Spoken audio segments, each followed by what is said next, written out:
시절은 어떠셨어요? 어렸을 때는 말이 별로 없고 어떤 일에서 저는 거를 되게 싫어했어요. 간단하게 이야기하면 성격이 좀 과묵했다. 그러니까 별로 말 없고 놈한테 저는 거를 좀 싫어하는 그런 성격이었다. 운동을 시작하신 계기는 어떻게 되세요? 내가 어릴 때부터 운동을 좀 좋아해가지고 그 당시에 내가 이제 그 중학교 다닐 때 우리나라에 프로레슬링이 되게 성행했다고. 그래서 이제 그 프로레슬링 구경을 많이 했는데 몸이 어릴 때도 작았거든. 그렇기 때문에 프로레슬링 커야 되기 때문에 프로레슬링이 나한테 적합하지 않다. 근데 이제 우연히 이제 우리 어렸을 때 그 용두산 공원에 놀러를 많이 갔는데 그 밑에 보니까 그 한일체육관이라고 사설체육관이 있더라고. 근데 그 사설체육관에 레슬링이 있더라고. 근데 그거는 프로레슬링이 아니고 그 아마추어 레슬링이라고 해서 이제 올림픽에 출전하는 체급별 경기 그 운동을 하고 있더라고. 근데 가만히 보니까 재밌더라고. 조그만한 사람들도 하고. 거기에서는 최소한도로 고등학생, 대학생이니까 구경하러 갔지. 내가 직접 처음에 하러는 안 가간데. 그래서 이제 그 체육관에 계시는 분한테 물어보니까 아마추어 레슬링 잘하면은 좋은 대학에도 갈 수 있다. 그래서 이제 그 당시에 중학생이었으니까 친구 한 사람하고 같이 레슬링을 시작했는데 좋은 대학에 갈 수 있다니까. 그래서 이제 운동을 했는데 그 친구는 힘들다고 안 하겠다고 간두고 나는 이제 계속 하고 그렇게 해서 이제 쭉 계속 하게 된 거죠. 부모님께서 반대는 없으셨습니까? 우리 부친께서는 이왕 운동을 레슬링을 힘든 걸 하려면은 중간에 간둘 것 같으면 처음부터 하지 마라. 끝까지 할 수 있으면 하고 그렇지 않으면은 처음부터 하지 마라. 그런데 우리 모친은 레슬링 하다 보면 이제 기가 붓고 막 상처가 나고 이러니까 그 힘든 거 말라 하느냐. 우리 집이 그 당시에 이제 그 60년도 중반에 모사를 개한테 살았으니까 뭐 그래 그 힘든 걸 하느냐. 기도 상하고. 그래서 우리 모친이 조금 네가 레슬링 안 해도 된다. 첫째 이제 우리 모친은 기가 상하는 거 보고 하지 말라. 기가 그렇게 막 상하는데 이왕 시작한 거 우리 부친하고 이야기를 해서 끝까지 한대 되니까 끝까지 해보겠다 해서 끝까지 한 거지. 본격적으로 이제 내가 좀 레슬링으로 뭔가를 해봐야겠다라는 시기는 언제였어요? 고3 때 이제 그 전국체조전에서 자유형 그랬고 양형을 우승을 고3 때. 그래서 이제 71년도에 2월달에 졸업하고 3월달에 동아대학에 입학을 했어요. 근데 특기생으로 입학을 했는데 고등학교 3학년 때 전국체육대회에서 자유형 그랬고다 양형을 우승을 했어요. 그러니까 이제 그 동아대학교에 계시는 오정용 감독님이 동아대학교 스쿼트를 한 거지. 자유형하고 그레코로만 형 차이 잠깐 간단하게 설명해 주시죠. 자유형은 말 그대로 상하체 다 쓰고 자유스럽게 할 수 있지만은 그레코는 상체만 갖고 이제 그리스와 로마에서 시작했대서 그레코로망형 이거는 상체만 갖고 와요. 71년도 대학교 입학하고 5월 달에 동경에서 주니어 세계선수권대회를 개최했는데 그때 그러니까 주니어 대표로 동경에서 5월 달에 시합을 했는데 자유형에서는 은메달, 그레코에서는 동메달. 근데 다른 선수들은 한 종목만 했는데 나는 두 종목을 다 해서 다 메달을 자유형의 은메달, 그랬고 동메달 땄는데 그 당시에 우리 선수들이 다른 선수가 메달을 하나도 못. 내 혼자서 메달을 2개 땄어요. 욕심이 많아가지고. 그때부터 그랬고는 별로다. 자유형이 더 상하체 다 쓰는 게 자유자재를 할 수 있는 게 더 좋은 것 같다. 어떤 선수가 선생님 보고 매트 위에 생각하는 사자 두뇌파 레슬러 이런 별명을 붙였는데 근데 이제 내라고 해서 백전백승을 할 수가 없거든. 내가 어릴 때부터 운동을 하다 보니까 저기도 많이 져보고 또 국제대 가서도 처음에부터 금메달 딴 게 아니고 은메달, 동메달 소련 선수한테 져고 미국 선수한테 져가지고 금메달을 못 땄어요. 그러니까 연구를 많이 하고 생각을 많이 해야 되겠다. 왜 전 원인을 분석해서 다음에는 이길 수 있게끔 하자. 좀 생각을 많이 하는 스타일. 동광동 40계단에서 훈련 많이 하셨다고 하는데 진짜입니까? 네, 이제 우리 부친이 이제 국제시장에서 장사 간두시고 동광동에서 이제 칠성 방앗간을 하셔가지고 그러니까 그 방앗간에서 조금만 내려오면 40계단이었어요. 그러니까 아침에 내려가서 40계단에서 운동하고 집이 가깝고 하니까 많이 거기서. 1972년에 뮌헨 올림픽 이게 못 나가게 된 배경하고 좀 설명해 주시죠. 72년 그 뮌헨 올림픽은 그 당시 72년도만 해도 대한체육의 예산이 지금의 예산이 작고 대한체육에서 소수정의 원칙이라고 해가지고 메달 근사치에 있는 선수들 그 선수들 위주로 축소를 해가지고 소수정의 선수를 보냈다고. 그때 내가 알기로는 선수단이 72명인가 임원 코치 선수회가 72명인가 73명인가 이래 간 걸로 알고 있어요. 내가 어리고 국제대회 메달이 기록이 주니어 기록밖에 없고 우리 선배들이 세계선수권 은메달 딴 그 안천영 선배 이런 그 선배들 위주로 가고 나는 그 랭킹에서 밀려서 못 갔습니다. 그때 뭐 다른 인터뷰를 찾아보니까 되게 조금 상심이 크셨다고 하시던데요. 그때 대학교 2학년 때니까 어린 마음에 힘들게 운동해서 국가대표 선발되고 올림픽에 나갈 수 있는데 소소정예 때문에 못 갔으니까 운동해서 선발됐는데 못 가는데 거기 운동하면 뭐 하느냐. 그래서 한 석 달 쉬면서 운동을 안 했어요. 그때 이제 붙잡아 주신 분이 오정용 코치라고. 생각을 해보니까 지금까지는 공을 많이 들이고 운동을 했는데 국가대표 선발전에까지 우승하고 다 했는데 지금 간두면은 내가 생각했던 목표가 이루어질 수가 없으니까 다시 하자. 고생했고 기도 당했고 하니까 다시 하자. 그래서 다시 석 달 후에 다시 복귀해서 훈련해가지고 전국 체육대 시합 나가고. 그 다음에 아시안게임에서도 금메달 따셨잖아요. 그 아시안게임에서는 제7회 대란 아시안게임 가기 전에 뮌헨 올림픽 못 가고 이제 전국체육 때 시합하고 나니까 그때도 전국체육 때도 우승을 하니까 협회에서 어린 선수가 전국체육 때 시합하는 거 유망주라고 주니어에서도 메달 따고 했으니까 추첨 케이스로 해서 이란의 아리아마 대회라는 그 킹스컵 같은 그때 팔레비가 국왕이었는데 그 대회에 출전을 시켜주더라고. 그래서 이제 그 아리아마 대회 가서 은메달 따고 그 다음에 74년 테헤란 때 아시안게임에서 한번 성적을 내보자. 그래서 이제 아시안게임에 국가대표 대회가 출전을 하게 됐는데 선수단에서 내한테 그 금메달 기대를 안 해요. 왜 안 하느냐? 이유가 있어요. 왜 안 하느냐 하면은 74년 터키 이스탄불에서 세계선수권대회를 했어요. 거기에서 세계 챔피언이 몽고의 오이도프라는 선수가 금메달 땄어요. 세계 챔피언이 됐어요. 그러니까 아시안게임에 시합하러 왔어요. 그러니까 선수단에서 세계 챔피언이 왔는데 이길 사람이 없다 뭐 이런 거였네요. 당연히 이제 객관적인 평가에서는 오이도프가 금메달이다. 세계 챔피언이니까. 그런데 선수단에서 기대를 안 했는데 내 생각에는 오이도프 보니까 키만 밀주가 있고 한국 사람하고 비슷하게 생기고 별거 아닌 것 같아. 부산 말로 소위 말해서 기질이 나오는 거야. 세계 챔피언이면 세계 챔피언이지 뭐 세계 챔피언은 저지 말라는 법이 없는 거니까 한번 해보자. 그래서 이제 그 예전에 오이도프하고 붙었어요. 근데 극적으로 7대8로 이겼어요. 7대8로 이기도 7대7이 동점으로 끝나면은 벌점으로 오이도프가 금메달이에요. 벌점이 작아 오이도프가. 근데 내가 1점 차이로 원포인트 차이로 이겼기 때문에 금메달이 된 거죠. 오이도프가 은메달이 된 거죠. 이게 그 1분 남겨놓고 했다 그거죠. 마지막에 7대7 됐는데 시간이 한 1분 정도 나. 7대7로 끝나면은 내가 은메달밖에 안 되는데 딱 보니까 한 1분 남았는데 1분이 그냥 지나. 오이도프는 공격 안 해. 비기도 자기는 금메달이니까 안 하는데 내는 공격을 해야 돼. 그런데 그 테헤란이 1200 고지대거든. 그러고 석기가 별로 없어요.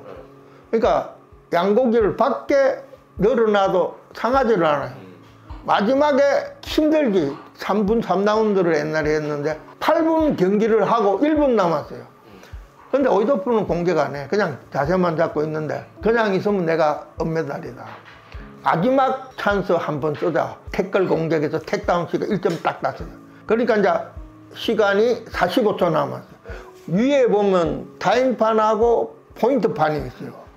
딱 시간을 보니까 한 45초 남았어요. 그러니까 45초 동안에만 버티면 내가 금메달이에요. 오이도프는 또 공격을 해야 돼. 1점 차이로 졌으니까. 내 생각에는 근사치에 있으면 내가 손해다. 네트 사이드로 돌았지.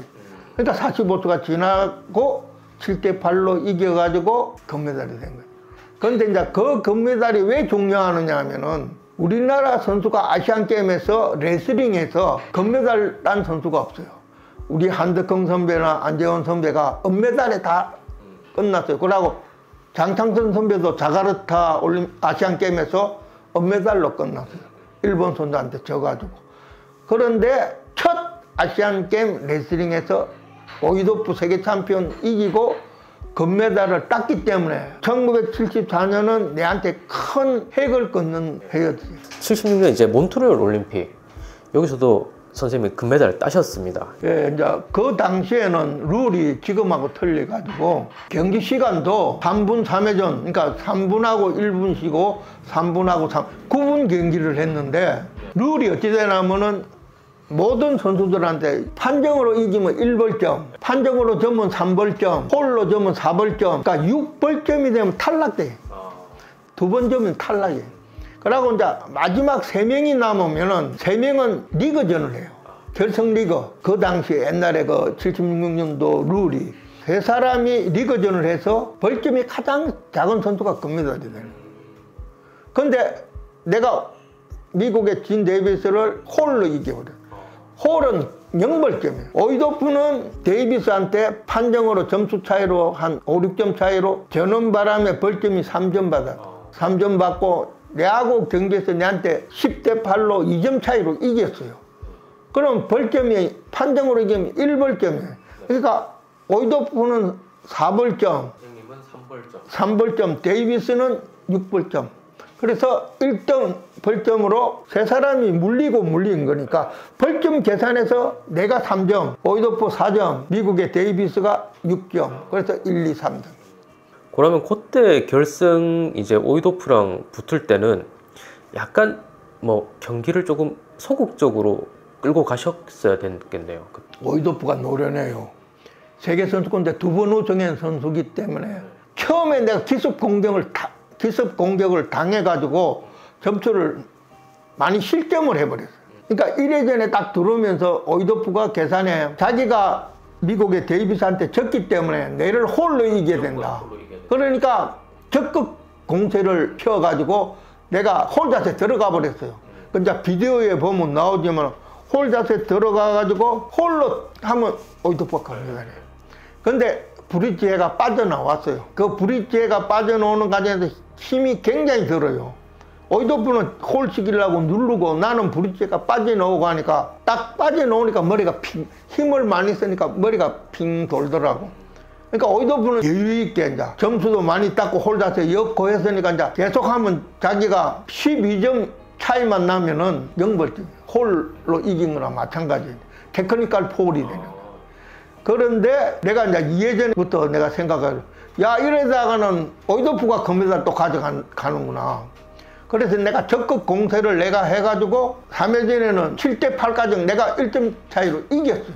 그러니까 오이도프는 2판 4판에 7대8로 져가지고 은메달 따나 2판 4판으로 적극 공격을 하는 거예요. 그런데 이제 내 생각에는 나는 데이비스가 오이도프를 이기고 내가 데이비스를 홀로 이기기 때문에 구태여 무리해가지고는 안 되겠다. 그러니까 7대8로 끝내려고 1점 차이로 이기면 되니까 끝내려고 하니까 시간이 그때도 한 1분 한 20초 정도 남았어요. 그러니까 오이도프는 내를 가만히 안 두지. 적극 공세를 홀로 이겨야 돼야 자기가 금메달 따니까 적극 공세를 해가지고 내가 2점을 뺏겼어요. 10대8로 내가 졌지. 그렇지만은 벌점으로 내가 우승. 그때 금메달 딸 거라고 좀 예상하셨습니까? 74년 테헤란 때 내가 한번 이겼기 때문에 75년 민스크에서는 내가 졌어요. 오이도프한테. 민스크에서 져가지고 1위가 오이도프. 그러니까 오이도프가 74년, 75년 세계 챔피언. 그러니까 2등이 이제 프랑스 데오돌이라고 프랑스 선수가 2등을 했어요. 내가 3등을 했어.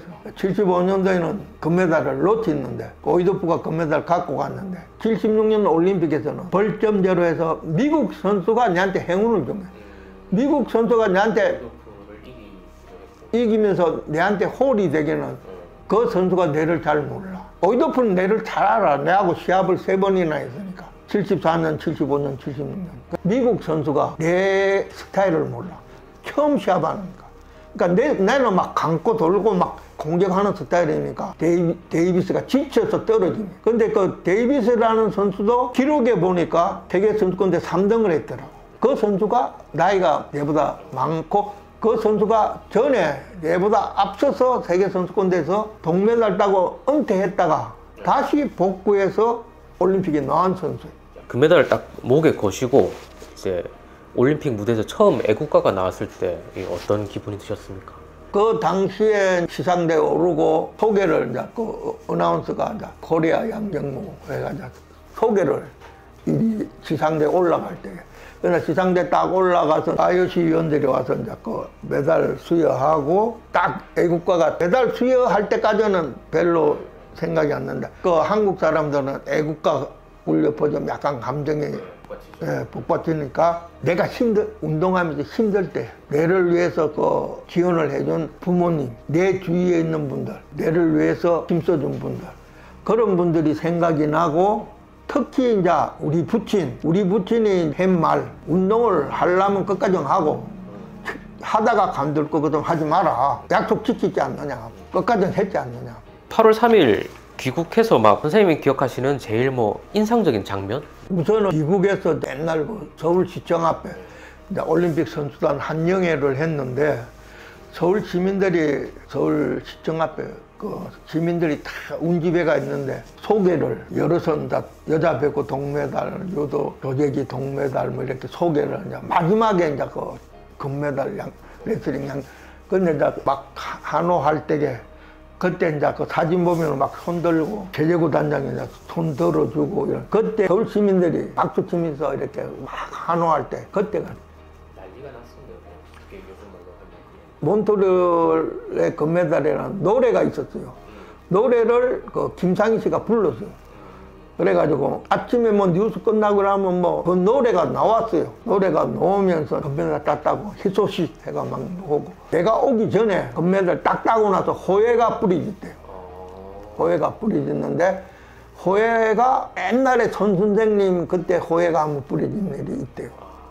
근데 이제 그 이후로는 내가 그 다음에는 호해가 없어졌어. 박정희 대통령한테 이렇게 뭐 직접 체육훈장, 청룡장 이거 받으셨다고 하시던데. 청와대 이제 귀국 보고하러 가서 인사하고 체육훈장, 청룡장 수여받고, 박근혜 이제 그때는 이제 그 유경수 여사가 돌아가셔가지고 박근혜 씨가 다 이제 악수하고 격려하고, 그때 박 대통령이 선수들한 그 당시에 그 전에 어떤 일이 있었느냐면은 72년 문해인 올림픽에 우리가 북한한테 졌어요. 북한에 이호준이가 사격에서 금메달 따고, 우리나라는 유도에 오성립 선수가 은메달밖에 못 땄어요. 그러니까 이제 체제 경쟁에서, 그때 체제 경쟁에서 우리가 졌다.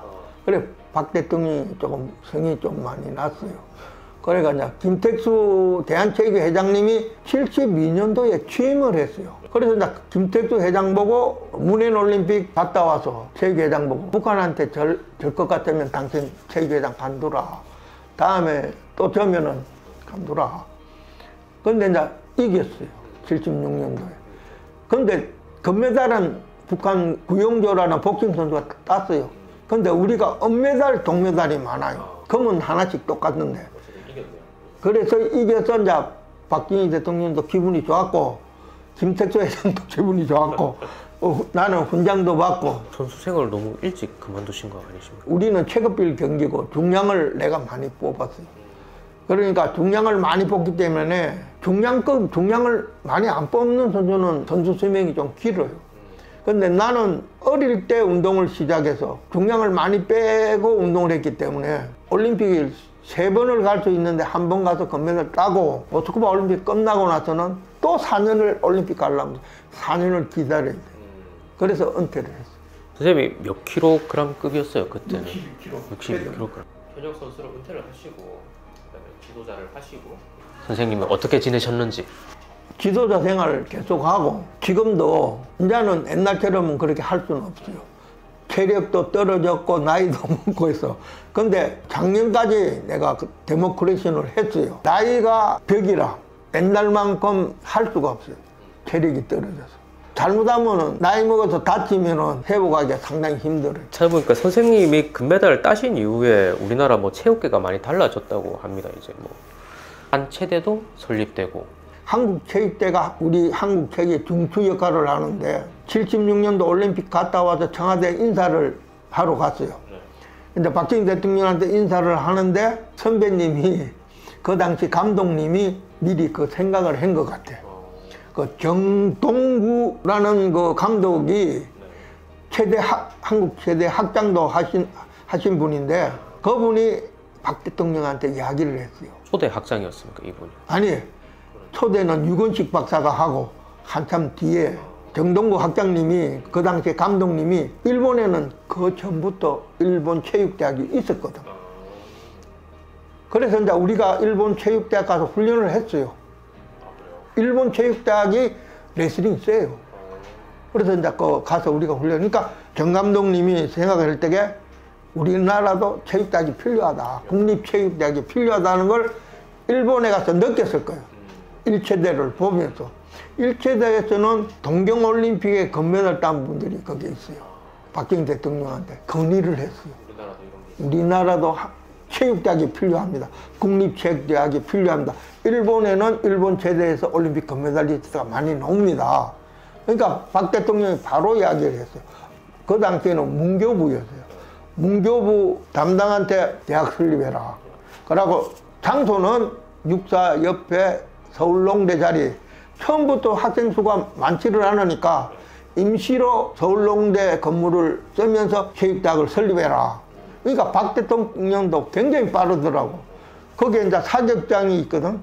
사격장에는 박 대통령이 꼭 부처별 사격대에 한번 와. 그러면은 그 옆에가 태릉 선수촌.